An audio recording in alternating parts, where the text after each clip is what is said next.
Hello, and today we have a very interesting advertising report card for EliteFurnitureMoving.com. They're out in San Diego, California.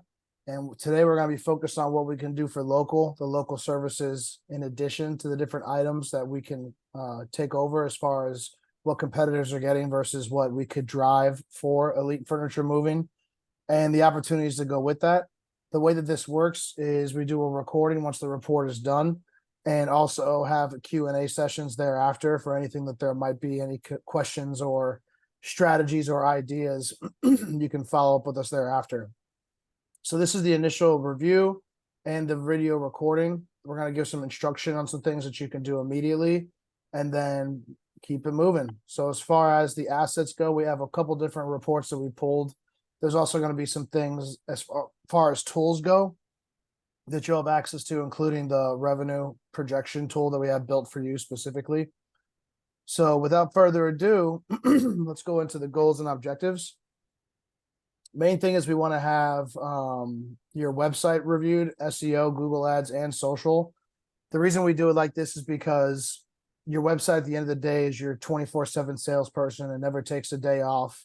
It never takes a holiday. It doesn't need to sleep. And all of the marketing that you do is going to funnel into your website unless you bring it somewhere else, which in some ways can be counterproductive if you're looking to raise the tide for all ships in the different channels. And then the way that the website's built as well, SEO factors into that. How fast your site is, what it's built on, what is on the site that's helping it rank, and what things you could add to it that can easily get you some wins in that department. And then we have Google Ads, which we have a very in-depth look at what you can expect from the market in your area.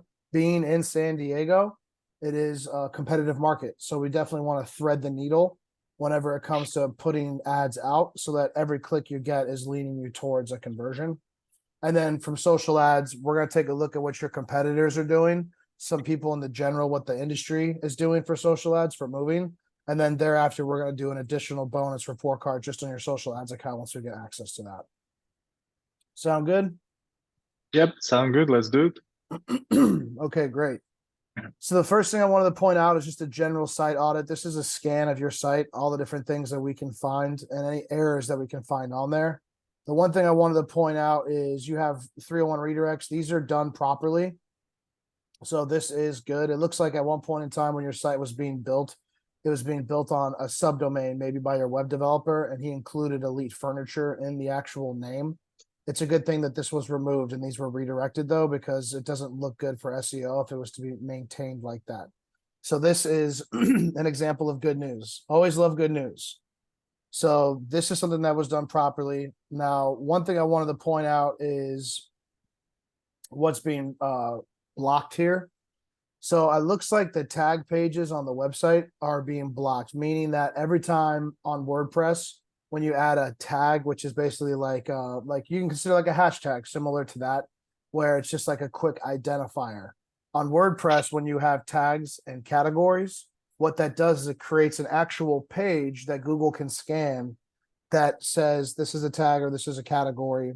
And then from there, anything that is tagged, whether it's a blog post or a page, will get filtered into that page, kind of like a blog feed is probably the best way to describe what this is, where you see tag in that URL. So recently, and when I say recently, I mean like within the past 2 to 3 weeks, Google at one point in time, about a year ago, was giving some sites penalties for programmatic content, meaning that if you added a tag to like 20 different blog posts, and then a page on your website existed with 20 links out to those blog posts, Google wasn't giving credit to those pages as anything good. The thing that's changed now, especially with AI, and this is something that I've seen a lot of other SEO people look at as well, is that these programmatic pages are actually coming back into relevance, and they're helping lift the tide across all the pages associated with them. So that's one thing I would look at, is that since this is being blocked just on the meta tag style, it would be easy to remove those blocks and then let that get indexed by Google as well. So you might have something that's already on your site that's in existence, that literally just removing the blocking of it being tracked could assist you with your SEO. Do you have any questions Okay, I on that? see. Yeah, so you would ask the SEO guy for this or the IT guy, the website guy? Website guy. Okay, I see. Let your SEO guy know as well, though, that this is something Mm-hmm. that you're interested in testing. Okay. And you can, of course, Okay. share this recording with them for the explanation. Yep. Next, I want to bring you through the site tech audit, tell you what you have and what you don't, and how this can affect your scalability. You're on WordPress, which is good. And also, by the way, if you ever want to pull up the report, we have these linked as well. So if you just click on that link, it'll bring you straight to where this report is. Okay. So you're on WordPress, which I know you're aware of. Benefit to WordPress is that it's very scalable across the different sites that we work on. WordPress allows you, since it's already built, to make adjustments and programming changes that are not a burden as far as time and expenditure or expert skill wise goes. And the way that your site is built definitely gives you some flexibility in how you can optimize the landing page. We'll get to that directly after this section, but wanted to point out some other good things as well. You have your Google Webmaster and your Microsoft Network Webmaster set up. So daps to your SEO guy for doing this properly. You're on Google Cloud for hosting. We have hosting recommendations. We are actually moving our stuff to Amazon Web Server and using a DevOps person to do higher level hosting for us. Google Cloud is actually offing their domain business to another domain registrar. And I think they're also moving their hosting away as well. So I think that you'll still be able to stay underneath the Google Cloud service provider. But keep that in mind is that Google's shuffling around some of their products right now. And two of the products impacted by that are their domains and their cloud hosting. So that could be something to discuss with your web designer. If you experience any issues with speed, which I have another report we're going to show you here shortly, you might want to consider other options, which we can assist with when we get to that point. Tag Manager, good thing that you have this set up. It allows for deployment of tracking code very quickly across all channels, and it prevents you from needing to modify code on your website.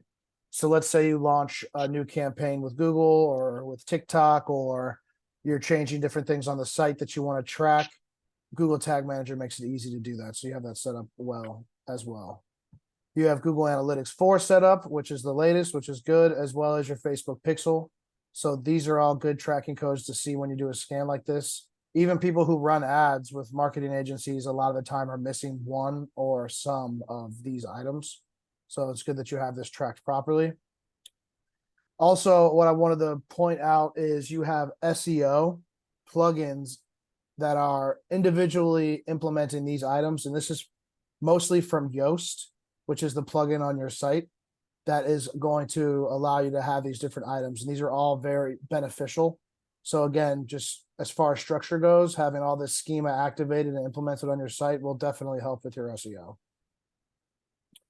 The only thing that you are missing are the Google Ads scripts, but that's because from what I understand, you hadn't launched Google Ads yet, or if you did, you had them paused, correct? Yeah, we haven't launched yet, so we didn't do any ads at all. Okay. So that's not unexpected. So the next thing I wanted to point out, and this is definitely a core item to work on with your web designer, and then also this kind of breaches the subject of hosting. And then again, you'll have a direct link to this report that you can pull on your end here. So you can see this on your end. You can share it with them as well. And the ratings are going to differ from mobile to desktop. Mobile is definitely something we want to look at. It's at a 57 performance ranking, meaning that it's taking a long time for this page to load on people who have not loaded your website on their phone before. So let's say you've had your website up on your phone and its browser will have memory of that site and be able to pull from that memory. It's called a cache or cache. But the idea is once you have a site loaded once, loading it in the future is a lot faster. This is for the new user. So depending on how many new people are coming to your site to do business with you, which considering moving isn't something that you do every week or every month, the majority of the traffic you're going to be getting for new businesses, new users, you definitely want to work on increasing the speed of the site. The very first above the fold is at 2.7, which is flagged. You usually want that below 2. Then the largest part of the page loading is upwards of 10 seconds.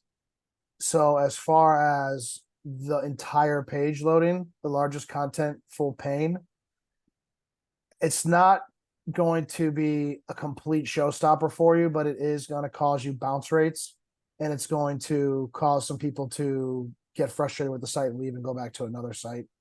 Luckily, you're on WordPress, and it seems like you have a decent web designer and SEO person on your team that's already got you structured on WordPress with the proper plugins. This could effectively be hosting, which is weird because Google Cloud is supposed to be one of the best. Everyone, it's like, it's Google. How are they not the fastest in the world? Well, as you can see here, this is actually Google's page speed test, which is in itself a little ironic that it's grading its own hosting service as bad. So wanting to take a look at what's actually causing this and see what you could do about getting some of these items worked on. The images. Yeah. Sorry, what? Yeah, at one point I think we hired someone to speed up the site with just make sure it's like above 80 or 90 points, and I think they speed it up and they showed us there was like 80 points, and then maybe we did some changes, like minor changes, like at the line or two, and then it went down for some reason to 57. So I don't know, is it something you would do like every month, or just if I run ads, we do this more often, or how that works? So what we do whenever we're hosting or working on someone's website, we do check once a month, but it's more or less just like one of our reoccurring tasks that we have internally. Actively changing the development of the site is only time that we're like going in and making any modifications if we see issues.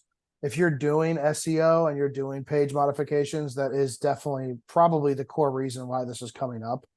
And you can actually see in this report, if you do these drop downs, what it is that's causing this issue. So this image banner of the want to know more about our company is slowing things down. It's not even a big image either. It's just the way that it's being loaded in. It's not optimized. And you can use things like, and Google will tell you, like, you can use WP Rocket, you can use Performance Labs, and this is something that you can pass to your web designer to make sure that they're implementing this and you can track them. And then also, if you think about it, like, this is like the guy's face from testimonial, yeah. So it's super small, right? It's very small image. It's not necessarily the image size. It's more or less the way that the image is being loaded from your hosting into the website when someone loads that page. Does that make sense? It's kind of technical. Yep, it makes sense. Yeah. Okay, cool.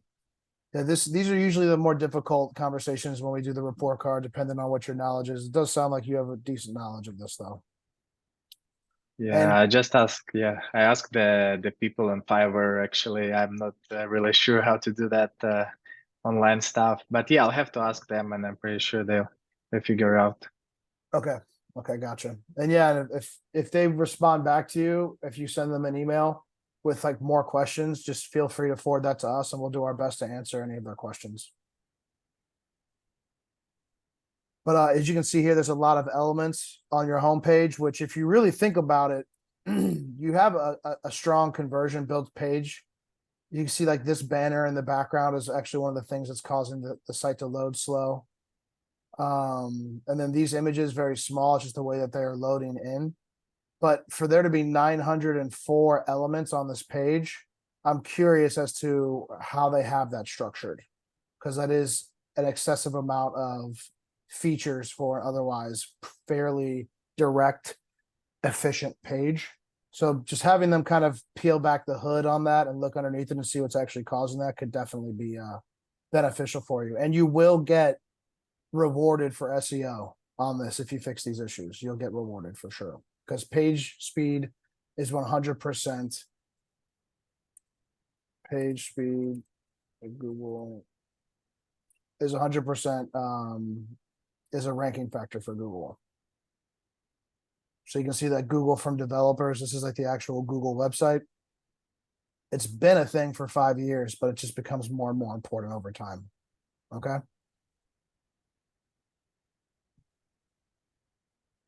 Do you have any questions on that? No, we can go to the next one. All right, perfect. So this is the CRO section. This is conversion rate optimization. You can really pull this apart in a million different ways. The most important thing is before you implement anything, make sure that your web designer is timestamping when the changes take place and that you're looking at analytics like month over month, because you want to get a full read as to what the change is doing and if it's in the right direction or not.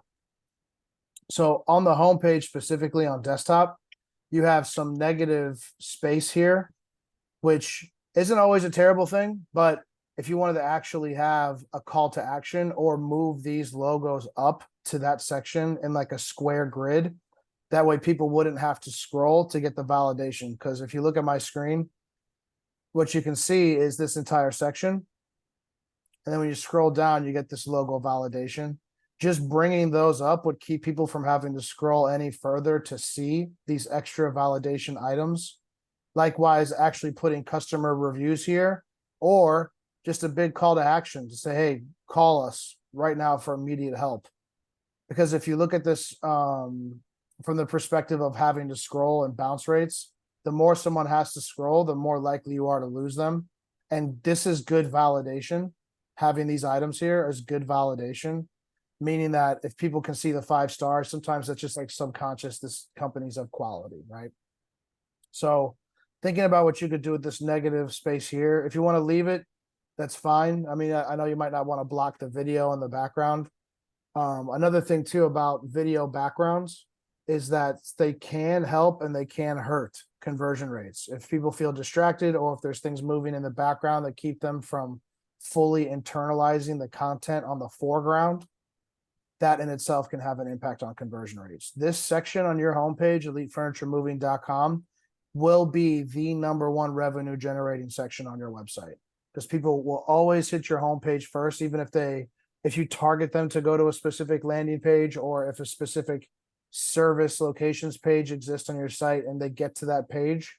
End of day, the majority of your traffic, and every website for that matter, their homepage is their #1 trafficked website page. So making sure that this section is like, just, you're looking at this every month. How can I churn? Because if you can get an extra lead or two every month just from adjusting this section, then you're definitely working in the right direction. Also, another thing to consider this in conjunction with the page load speed. If there is any page load speed issues, keeping them from having to scroll in order to convert is absolutely an opportunity for you as well. Another thing I was going to say, which is an easy win for you, specifically on desktop, is this indicates required fields. The red asterisk is typically a sign that it is going to be required. So I wouldn't worry so much about having to do this. What I would have here is a call to action. Get a free moving estimates. Call us at number, or fill out the form below for a fast estimate, or whatever you can do right here. Because a lot of people, when filling out the form, they might just opt to want to make a phone call. This button moving at the top in the nav is good. The only thing is, in this section, this form could just be a little bit stronger. Does that make sense? Yeah, that makes sense. And that's a really easy change for your web designer to make. We also have some points down here regarding stats and studies for these different reasons to do this. Because a lot of the time when we show people this, like, explaining it is one thing, but to have a deeper understanding of the motivation behind making these changes, there are some core things that can definitely benefit. And if you look at this stat, 88% of respondents age 55 plus prefer to communicate via a phone call. So as long as you're making your site, I don't like to say idiot proof, because then it sounds like you're like making fun of somebody, but the idea is to make it so easy to use that no matter what level of experience that person could have, that they're going to have success with you. And if you gear your site towards that, you're going to win business away from competitors like that. Does that make sense? Yeah. Okay, cool.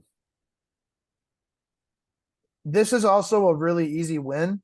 I'm going to show you this, and I think you're really going to like this one a lot. Is this section? Remember how I just told you about how important this area is, and having to force someone to scroll can be detrimental? Mhm. This section is strong. Like I would say that this core right here, out of all the websites we do audits on, you have your validation.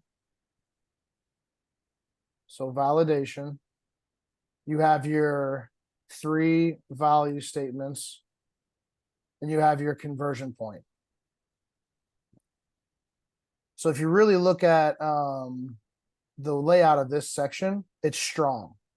If you were to take this same idea and instead of it being highly rated moving company in San Diego, you could call it best moving company for local moving in San Diego, or a different phrasing of that matter. I'd want to base it off of the keyword research, honestly, and we'll get to that in the next section. But just this is another opportunity for you to take some of these core keywords and tie them into what you're providing locally. And then that way, every page someone visits, they know exactly what page they're on because of this section. You can switch these up, these three value statements, and you can switch this up to say free local moving estimate to speak more directly to that individual page, right?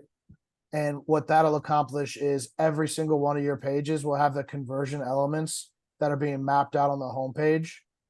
Every single one of these service pages will perform better when you move towards this section. So this is an easy win for you, and it's an exciting thing for us to find because this will definitely move your needle.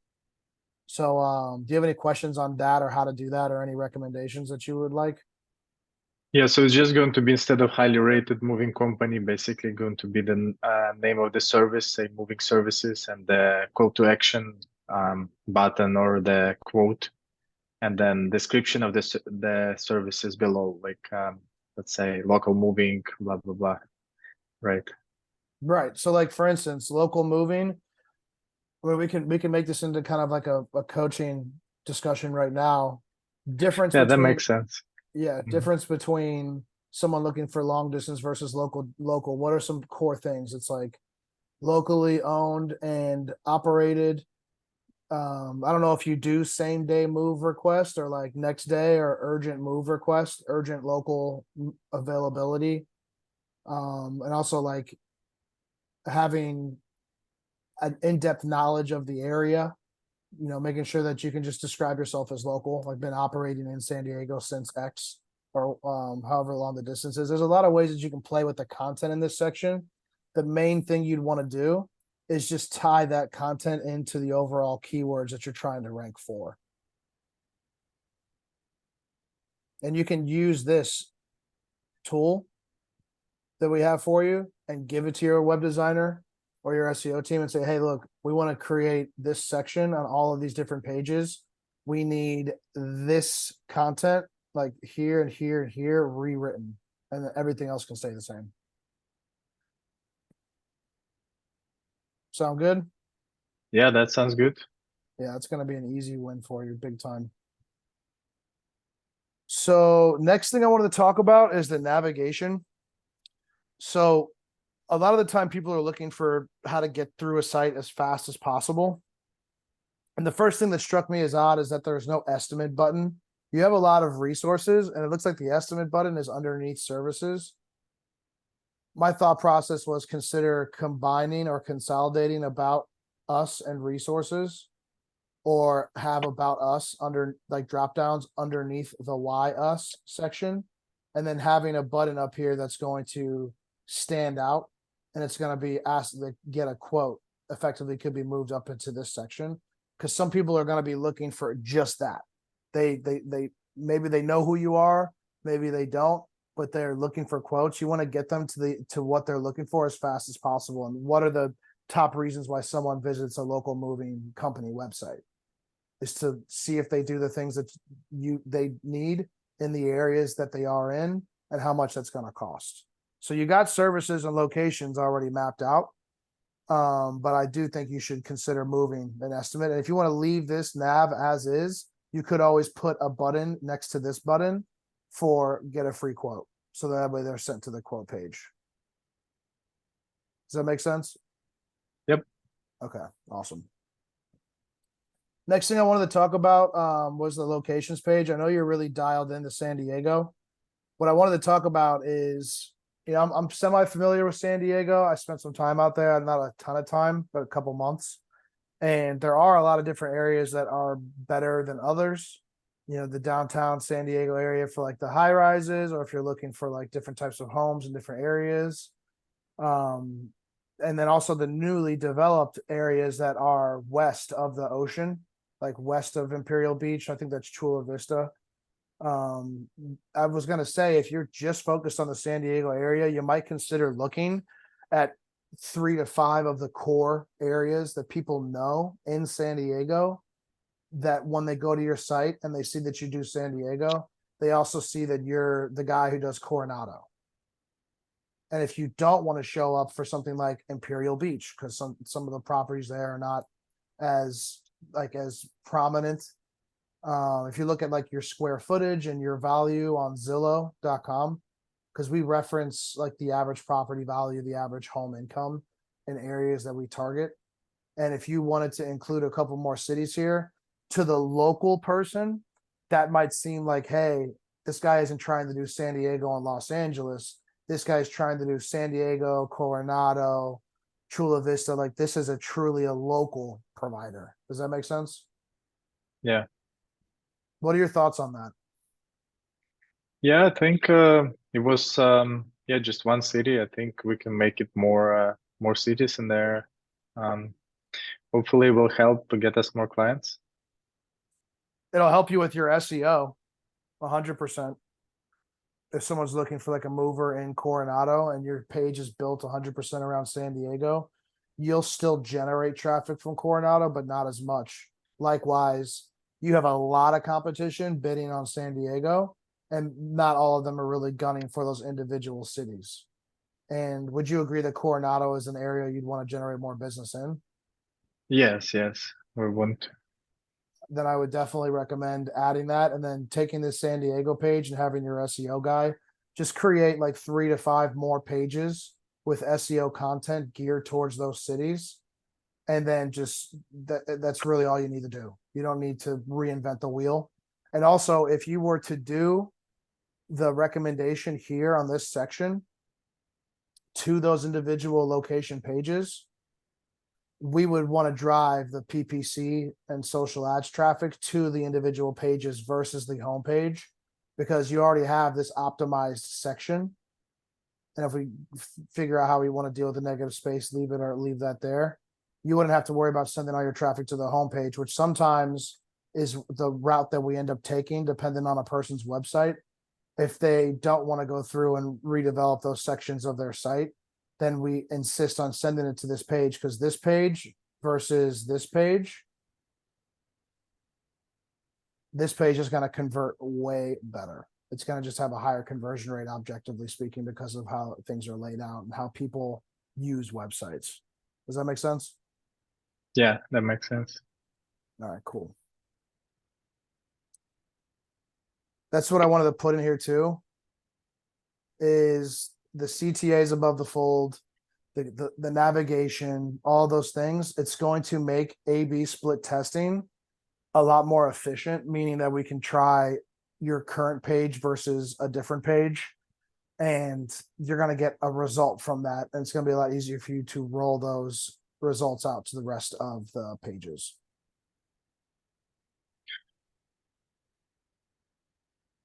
Before we move into SEO, do you have any questions about anything so far? No, it's yeah, it sounds clear. Yeah, I mean, yeah, I get it. Okay, cool. So this next part of the SEO audit, and this is something I wanted to talk to you about because I was intrigued by this. It looks like you had a really good ramp up starting in March, going through April, and then in May you hit your peak, and then it's like everything in June just completely dropped. Can you think back to Q2, Q3 of this year and think about what you were doing with your SEO guy and like what might have contributed to this? Yeah, so I've seen that too. I noticed there's not much I do with him basically on he just sends me reports every week or two, and I read those reports. It's a bunch of like points that he sent, but I can go back and look on the reports what kind of stuff she was doing that week. So you mentioned it was an SEO. Yes, SEO. This is all organic traffic. And it looks like the viewer, whatever he was doing in March and April, looks good. Whatever occurred in May, whether it was a penalty or maybe he tried something and it didn't work very well, or SEO in itself is a dynamic animal. It changes. So having more detail, and if you want to forward me those reports from April, May, and June and hop on another quick call just to discuss this core issue, I think it'd be worth it, because I'm honestly intrigued, because it looks like you did all the right things. Maybe even starting in February to build up that baseline from March to April, but then to see a drop so significant from May to June. Like I had told you up here, these pages, you don't have any 404 pages. Maybe it was the page speed issue, but I doubt it, because you wouldn't get that big of a drop from page speed. And these are properly redirected. So you don't have any things that are really jumping out at me super hard in regards to what occurred. So getting more information from them is definitely going to benefit us in trying to like sniff out, hey, what's this issue? Because if you think about it this way, you already have the ability to rank this high. If we could just flesh out the details behind why ranking dropped, you could effectively move that needle back up to where you were at your all-time high. Okay, I see. Yeah, so I looked it back. It was the speed. My speed was on Google, or that on that search that you mentioned. My speed was very low, and then we hired a guy to speed it up. As I said in the beginning of the call, he speed it up for us. I think it was like 10 or 11 because of that video, and he speed it up a lot more. That was the thing we did in June, and pretty much, yeah, that's about it. But yeah, I'll send the reports to, maybe you see something. That is interesting. The thing about page speed is that you can do different types of like lazy loading or different types of caching strategy or distributing the content differently from the server to the website. And some of those items can block content. It's just, it wasn't blocking any of the Google crawlers except for those tag pages. So I am curious to see what he did on the page speed side, because whatever happened in May and June, I mean, if you fixed your page speed between May and June, this chart should not look like this. Something else must have happened during that process. Okay, I'll send it. Yeah. Yeah, go ahead and send that over for sure. As far as the keywords go that you were ranking for, you had a lot of keywords that you were in pages 1 through 3 on, and then you had a lot of fall off. So to kind of speak to that again in the same way, the keyword ranking, you have the ability to rank. The problem is, it looks like at one point in time you lost the majority of your keywords, and now they're anywhere between pages 2 and 10. So let's definitely prioritize after this call. Let's schedule another call to let me look at the reports that you send us. And it's just not going to be a bad idea to start that dialogue with your provider, especially if you like them and you trust them and you've been working with them for a little bit. It might be like not even a bad idea to just cue them in on this discussion and say, hey, like, what are some things that you can start doing to help fix some of these issues that we're finding, and see what they have to say too, So what I wanted to point out here is just a quick glance for EliteFurnitureMoving. You're going to be number one because that's your brand name, and a lot of the elite variations you're number one for. Also for your core service, EliteFurnitureMoving, you're on the first page. Elite Moving, I saw this fluctuating between the first and second page, so I'm not convinced that you're on rank 13 as of today, but it does show that there is possibility for you to slip. Elite Furniture, it's just a combination of your core name. This is what I wanted to show you here is Movers, San Diego, California. A major thing with SEO reports and SEO traffic and showing keyword rankings is that you want to make sure that you're not getting your branded keywords from SEO mixed up with your service keywords from SEO, and looking at the overall report and thinking that it looks healthy. you definitely want to go in and look at your individual core business centers. And the way that you can do that moving forward is look at your service pages and look at your locations pages. This is how you should really be able to determine how the SEO is working, because you don't need to do much to rank for your name.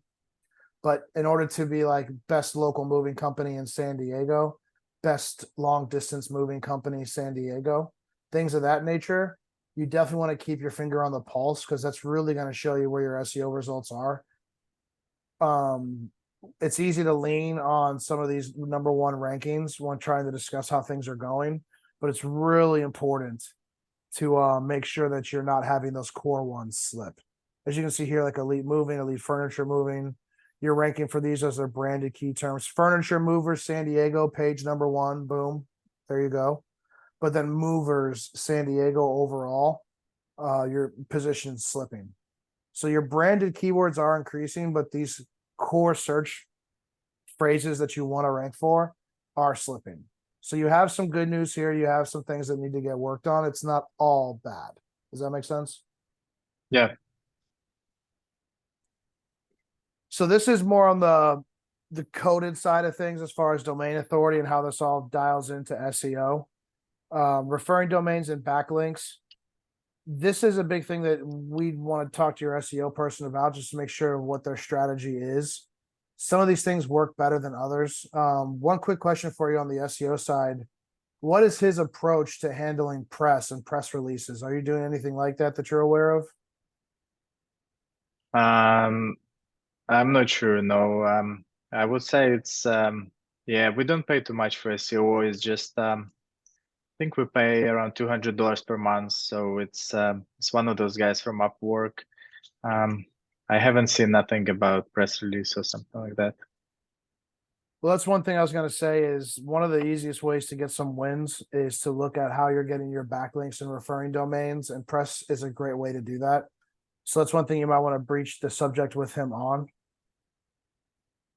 As far as the overall referring domains, it's just the idea of how many domains are linking to your site. So not just like your Yelp and your TripAdvisor or your Home Advisor, whatever those different pages are, having a more direct approach to getting more referred domains and backlinks is definitely going to help you lift where the work on your website might not take fully.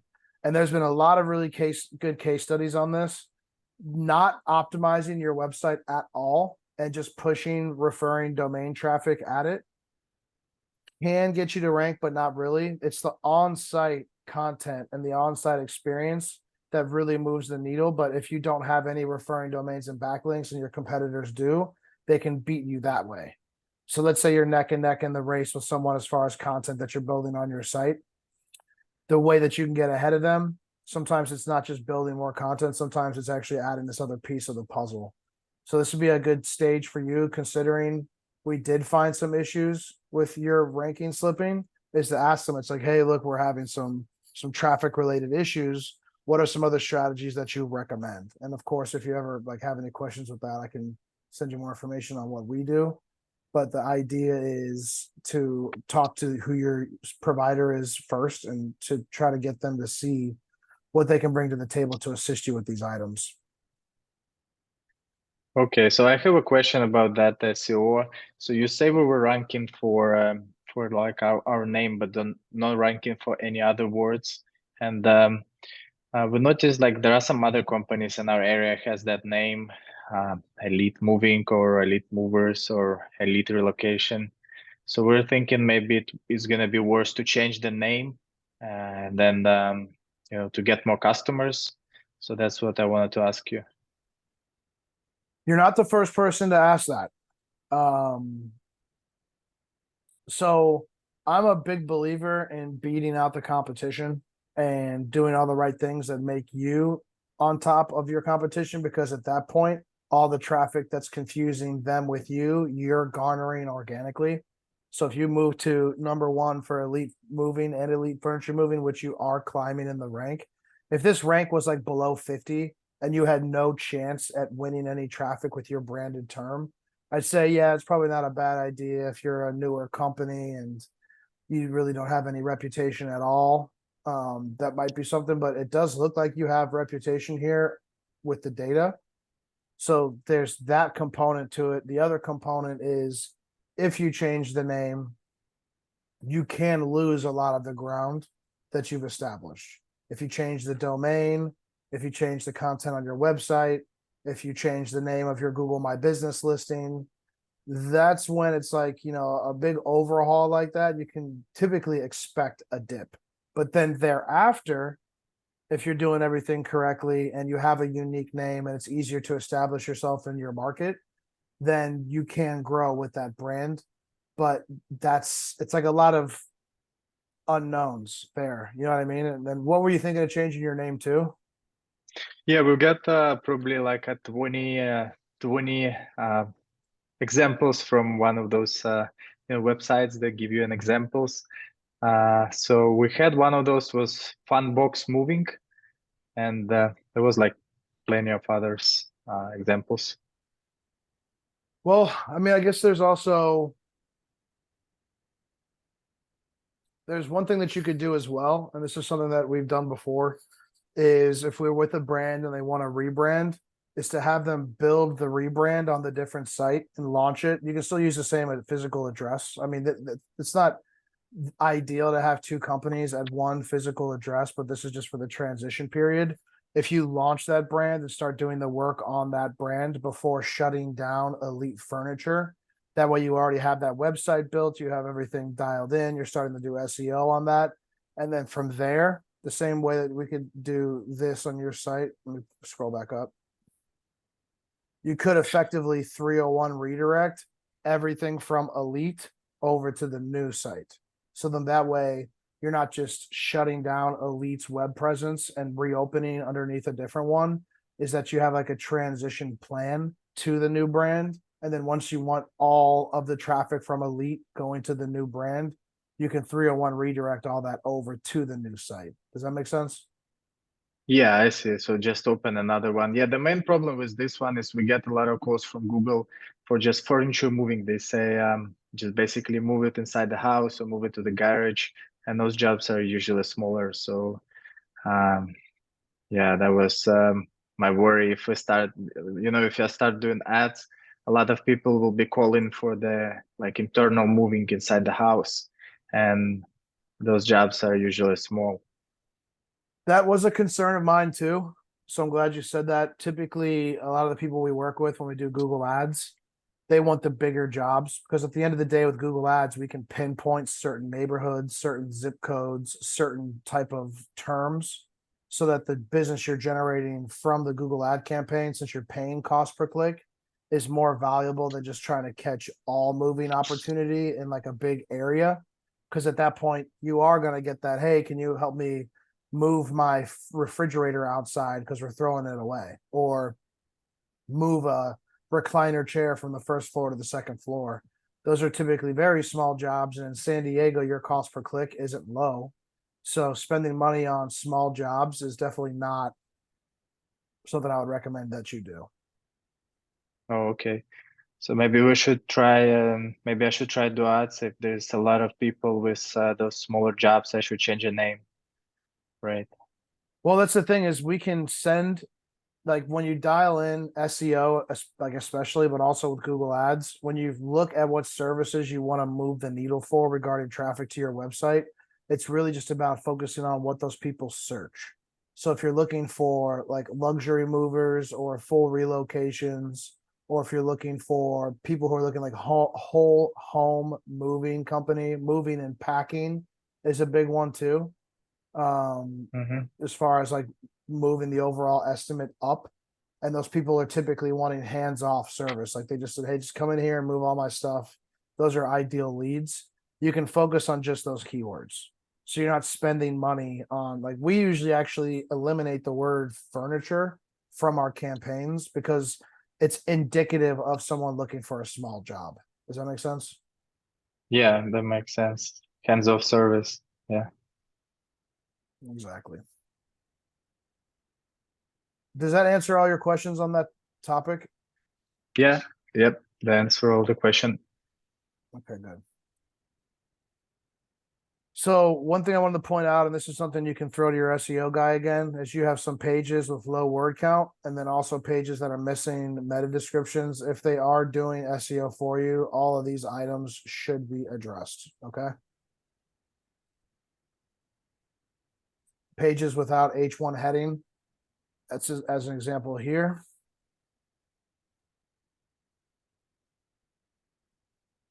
Local moving. Let's take a look and see.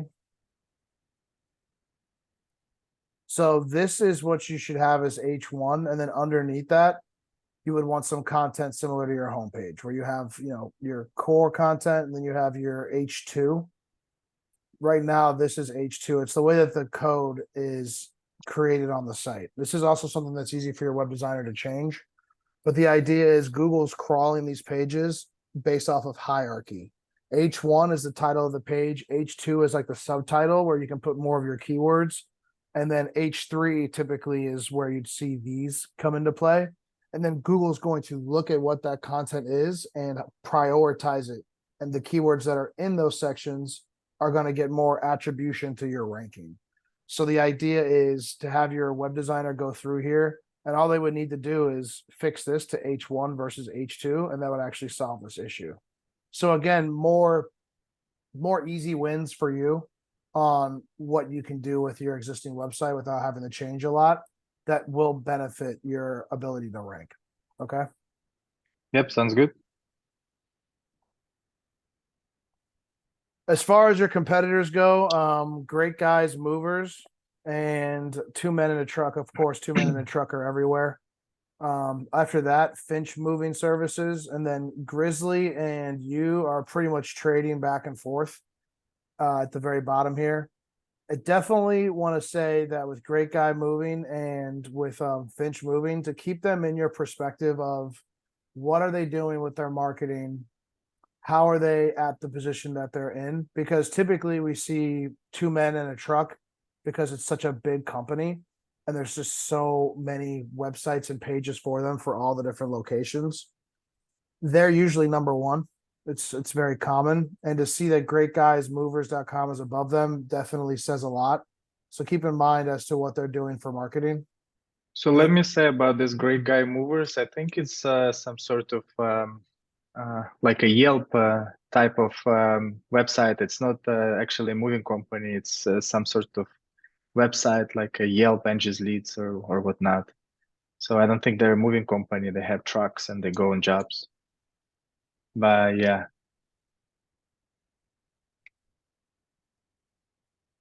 I'll have the report updated to screen that. Thank you for that feedback. I was wondering about that.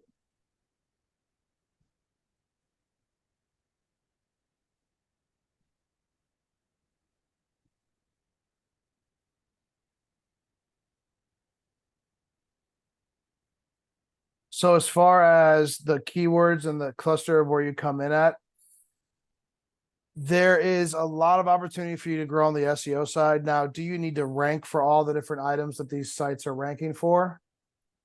Not necessarily. The main thing that I think you're going to really get the best win out of circles back to the topic of the navigation. Because if I'm looking at generating revenue for a business, I want to focus on two things: service, region, and service plus region. So service is just local movers near me, long distance movers near me. Service plus region is best movers in Chula Vista, best movers in Lemon Grove. And that is really probably the most valuable terms that we found as far as revenue generation, because that person says a lot without saying much. They say that they're looking for X type of service in that specific region.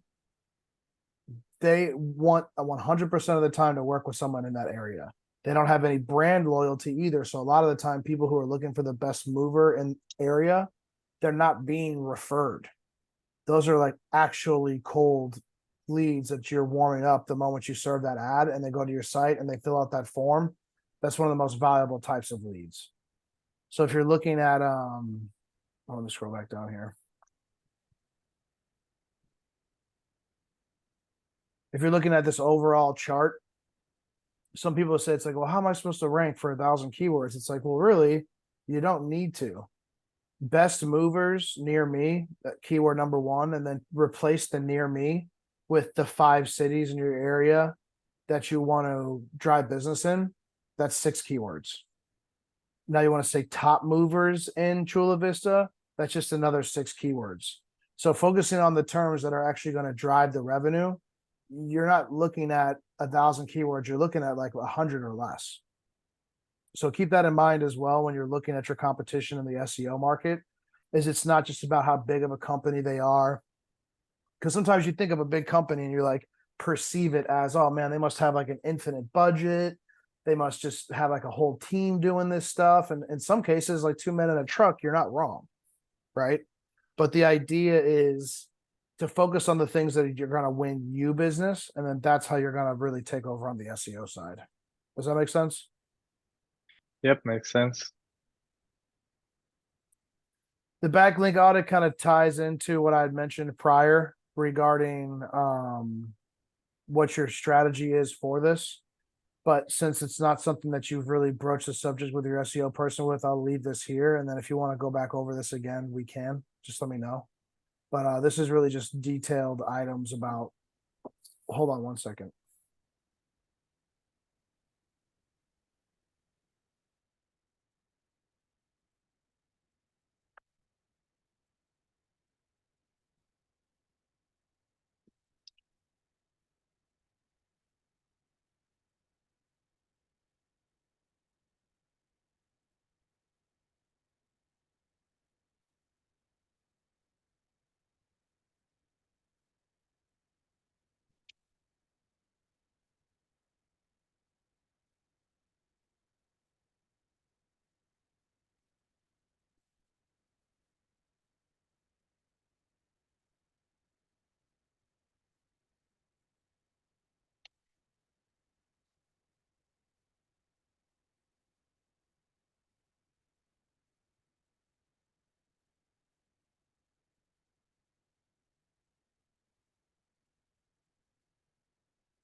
All right. Hello. Are you still there?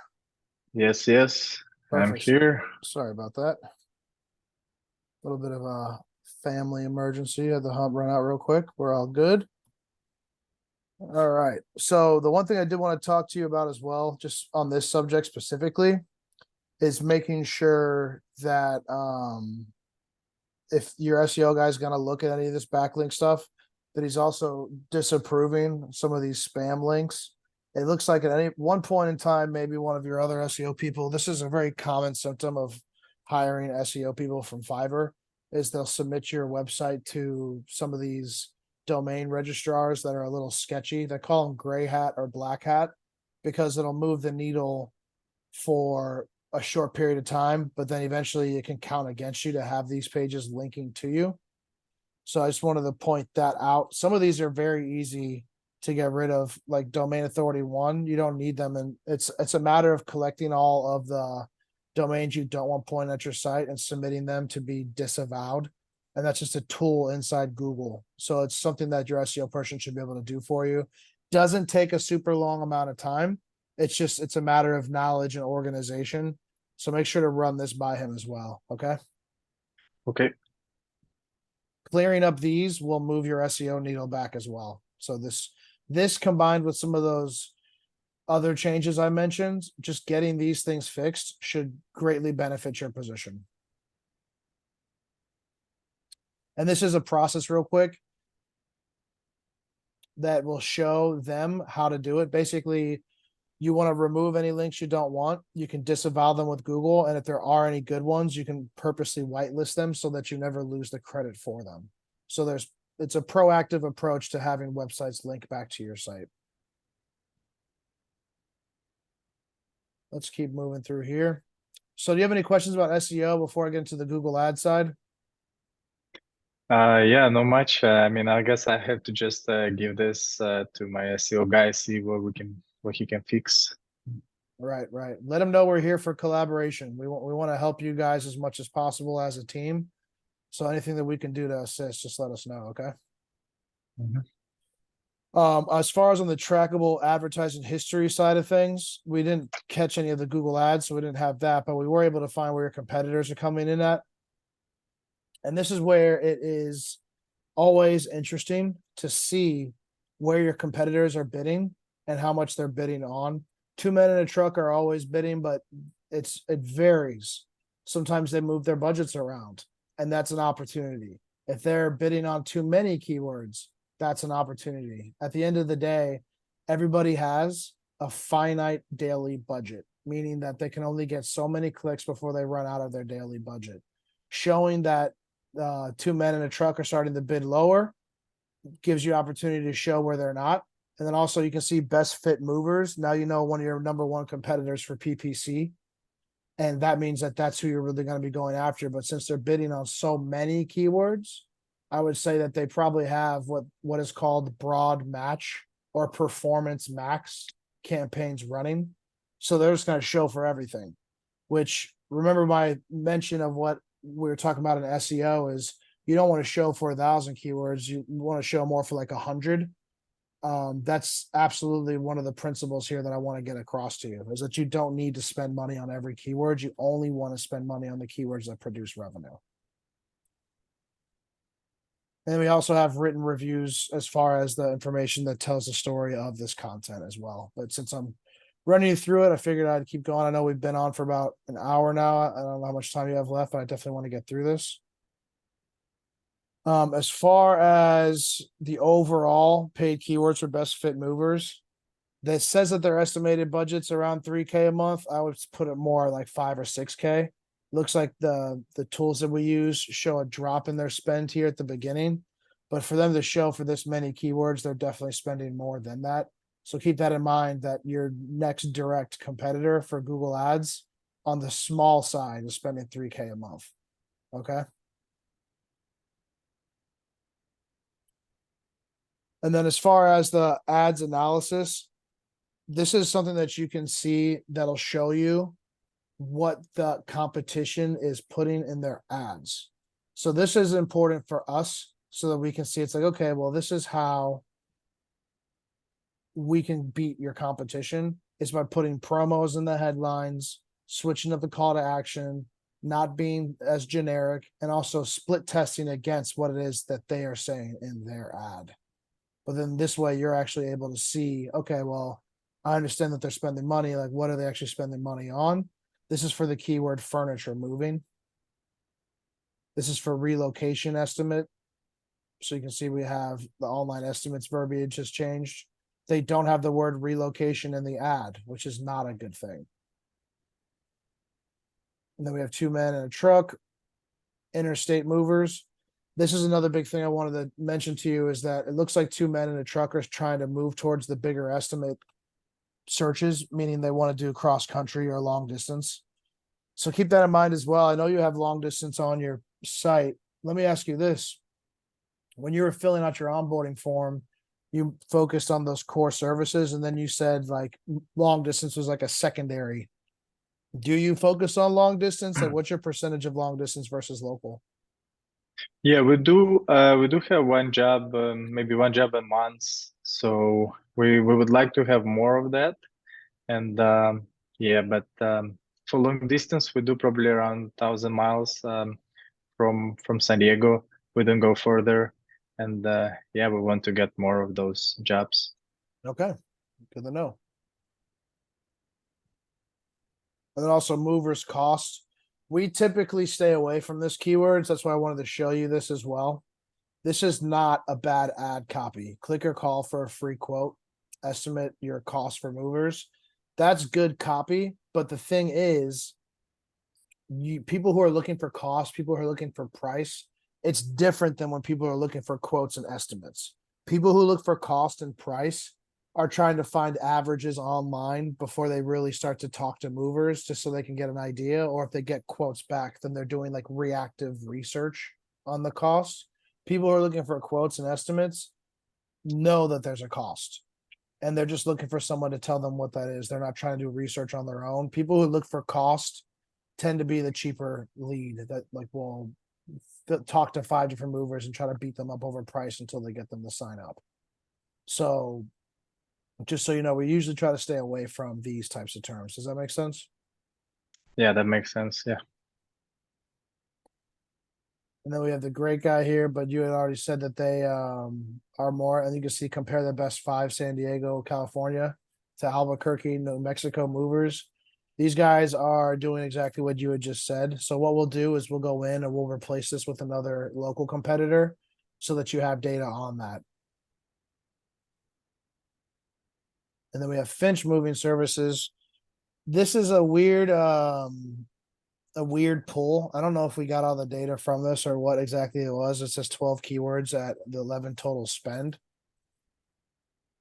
But the ad itself and the link to the page, they're definitely there. It's relevant. They're position 2 when this was pulled, but I got a feeling that you're going to have a pretty easy time beating these guys out because the verbiage here and the headline and stuff, it's just really not that strong. So as far as the overall revenue generation, and let me skip to the end of social and then we'll go back through that just so you can compare them. On the social side, I linked this as well. You can go to Facebook ads library and look at any ads that anyone is running. So these all link to the section and you can go in here and take a look at any of these ads.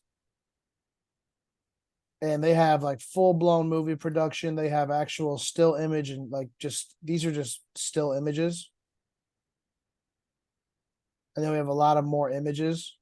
An interesting thing that the bigger companies do, which is something that I do recommend all companies have, is something that's always recruiting.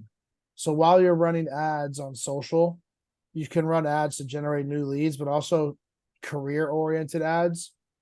We've done a lot of referring people to Indeed to find laborers because Indeed has been decent for finding labor help out of all of the other channels. But at the end of the day, if you're going to run ads for new leads, you might as well pop an ad up and send them to your recruiting page as well. You have any questions on that? No, no questions. Okay. So the other thing that's beneficial about these reports is we can see what competitors of yours are not running ads. You're not running ads currently, so we weren't able to pull this for you. Otherwise, we would have already had that in here.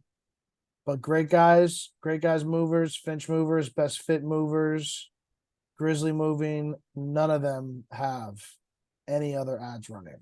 Okay. So the benefit to you in that instance is when you relaunch your ads, you will effectively be the only person out of your competitors on SEO and PPC running ads on social.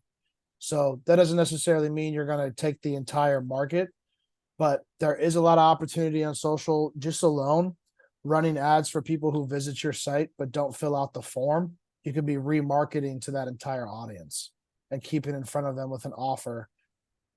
The offer could be as simple as get $50 off your next move, $100 off your next move, get free boxes for your next move. The offer in itself can take the people that have already visited your site and bring them back into the conversion section so that you can start to work on selling those people that would have otherwise been a lost opportunity. Does that make sense? Yep, makes sense. All right, cool. So this is the tool that I wanted to show you. This is an exercise that I do with everyone after the report card. I know it's 4:10. Do you still have time or do you need to run? Yeah, we can do it. Yep. Okay, great. So what I wanted to point out here is the way that this works on a number by number basis. So let's focus on short distance for now. And I just have this plugged in as just any ad budget. We can make this less if you want to 1,500. That would bring your daily ad spend to 50. In San Diego, I'm really going to be looking for, hold on one second. Let me get that number right. $100 a day. Reason being is that the cost per click in San Diego is around $20. So if our conversion rate was less than 10%, you're not going to get a lead every day. And that's a concern of mine, is making sure that you're getting enough leads in to make sure that you're getting enough estimates out. So this is what I would recommend as far as budgeting your area goes. Monthly management, we typically charge 2,500, like I mentioned to you, but I have this discounted to 1,500 in case you wanted to start, so that it's at a discounted level to make it more affordable to put money into the ad budget. And then this will be your total expense for the year for the program. So as far as the average cost per click goes, if we look at your keyword data, it varies greatly. Some of it's a little less than 10, some of it's a little less than 30. Finding the sweet spot at 20 in this range is something that we can definitely do. It just takes the work and the quality. And part of that is absolutely, if we're going to send traffic to the site, we'd want to send it to this section because it's going to convert the highest. And once you get these other sections completed like this, then we can send that individual traffic to those individual items, like long distance moving. We'd want to see this area, especially since long distance cost per click can be higher.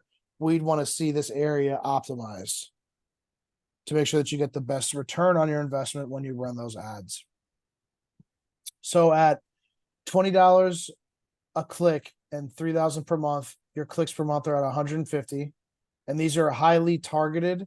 It's not general traffic. We're not going to even show an ad for anyone looking for furniture moving. Does that make sense? Yep. From the leads in, what you're looking at is leads to sales calls. So anybody that calls, you're answering the phone. I wanted to ask you about that real quick. How is your front office set up? Do you have someone taking all your calls and doing all your booking for you, or is that you handling that? Yeah, we do have a salesperson. Usually we would have a salesperson in the office who answers calls during work hours. Yep. Okay, perfect. And then what would you say your close rate is for all the leads that you do generate out of the ones that you send? Yeah, based on the lead source, some lead sources we have like 65, 75%. Some lead sources we have like 10%. So yeah, vary on the source. Can you tell me more about that? Like what sources have high, what Like we sources have have low? those referral program for the storages, or general referrals, if they call from that, they got a higher rate, like 65, 75. We get those postcards that we send, maybe Craigslist. Those are like lower, maybe 15, 20%. Okay, Yeah. gotcha. So with Google Ads, the benefit you have is highly targeted. So we're able to drive specific types of leads, which tend to have a higher converting rate. So you said 70, you said 65 to 75, downwards of 10. So I'll leave it at 50 for now. What is your average estimate value? We have, I'd say 15, 1600. Okay. So based off of the leads that you sell at that average estimate value, your total value would be 22,000. Where's your profit margin at right now? Is I'd it say around 25? 20%. Yeah. 20%. Okay. I said 25 is good. It's too good. I said Two. 20. Okay. So if you're looking at just those numbers alone, you're just breaking even. So that's the reality behind where you're at in your market and what your converting rate is, and then figuring out, okay, well, if this is the case, how can I do better here? And I love this exercise because of this exact moment. It's the discussion of, okay, well, if that's the case, how can I make this program work better? It's not a matter of is PPC right for me or not. It's a matter of, okay, well, then what can we do to bring these numbers up? So what I want you to do is keep your eye on this net profit field here. Okay. And we're going to go through and we're going to change a few things. First of all, I can't impact your profit margin. This is on you. And the reason being is that if you have trucks that you're paying off or office expenses, staff expenses, that's a little bit outside of my realm of ability to do anything with. One thing I can do though is change your average estimate value by focusing it in only the areas that you want to serve that are going to be a higher estimate. Example, Imperial Beach versus Coronado. Where do you think the bigger estimate would be? Yeah, Coronado, exactly. Can you give me an example of some Coronado jobs that you've done and what those Yeah, ended I'd up? say it's gonna be probably 2,500, 3,000 average. So let's say we only focus like a laser, like an absolute laser at the Coronado moving company traffic. Your profit margin at net profit is 40%. So that's the difference on your average estimates, is the difference between 1,500 and getting the estimates that you send out through this type of a program at a higher level. Now you're making money and you're improving your gross overall. Next, what can we do about the cost per click? Well, if we're focusing on smaller areas versus the larger areas like San Diego, where there's a lot more competition, let's say we go to Coronado and we really, really focus down the campaign. Let's bring the cost per click down to 18 from 20. Brings your net profit up. It's only 6%, but we're looking for these incremental movements across this entire table. Let's say we get your pages fixed on the website so people don't have to scroll to convert, and you have that form and that phone number optimized right there. Let's move the conversion rate to 25%, which our highest converting rate. Let me see if I can pull up an account right now. But our highest converting rate that we've gotten through optimization is around 50%. That's 50. Let me see if I can pull up where we're at with one of our accounts right now, just like as an example.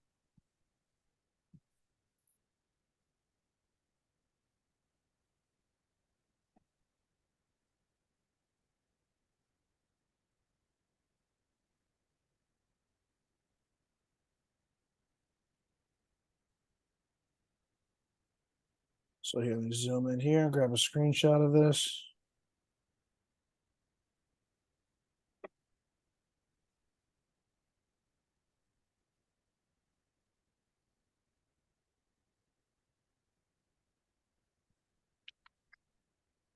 Here we are. Let me share my screen. So this is an example of one of the accounts we have running. Over the last 30 days, their conversion rate was 37%. So let's plug that in here. Now your profit margin is at 70%. So I always try to start on the lower end to show people the reality behind the investment in their advertising before they spend $1, because I would never want anyone, whether I work with them or not, to try to jump into the pool without understanding exactly what they need to do from the very first day to avoid the learning curve, because nobody wants to pay to learn. Okay. This isn't college, this is business. And in business, you get paid to learn. So in that instance, it's really vital. If you look at this on the social ad side, it's very similar. You want to make sure that you have your targets dialed in so that every click you get, every view that you get, every interaction you have is with someone who's going to be in your Coronado type area versus your Imperial Beach area. Now, with that being said, it's about dominating your local region section by section, right? If you look at like just like going down across the map, you can go after all of the cities, but if you go after Coronado, it's going to pay for your expansion into those other areas. So let's say you want to get some more business in Imperial Beach, maybe right by the water in some of those nicer sections, and you have the extra ad budget to spend, we can then open up the market to that area. So I just wanted to give you that example as well. Another thing too is, let's say we really help you dial in your close rate on the PPC leads and take it from 50 to 60%, or even upwards of, you had said 75%, all of those items are going to move your profit margin. So if we look at all the things that we can do, because we can't do anything about profit margin, what we can do is we can impact your conversion rate to get you more leads for your budget. We can help you with figuring out why sales calls are getting lost. We can automate SMS and email and try to figure out what we can do to get in front of people better. We can help with targeting to get you the right cost per estimate, so that when you're sending those out, you're not just sending out low ball estimates, you're sending out ones that are of more value. And then from there, once you're at that point where you have a nice net profit, as you add more budget in, the net profit actually continues to go up because of the averages across these different numbers. Does that make sense? Yeah, makes sense. I think they can work out. And that's exactly it. It just takes some work, and that's the beauty behind what it is that we try to do. Is we just want people to not just start advertising. We want people to understand their advertising dollar intimately, so when they put it in a certain channel, they know what to expect. Because at that point in time, if you have some foundation underneath you with expectations, you can start planning for the future versus just grinding out month by month. And that's really what we want to see accomplished, is that businesses feel like they're able to scale, strategize, and make plans based off of these investments.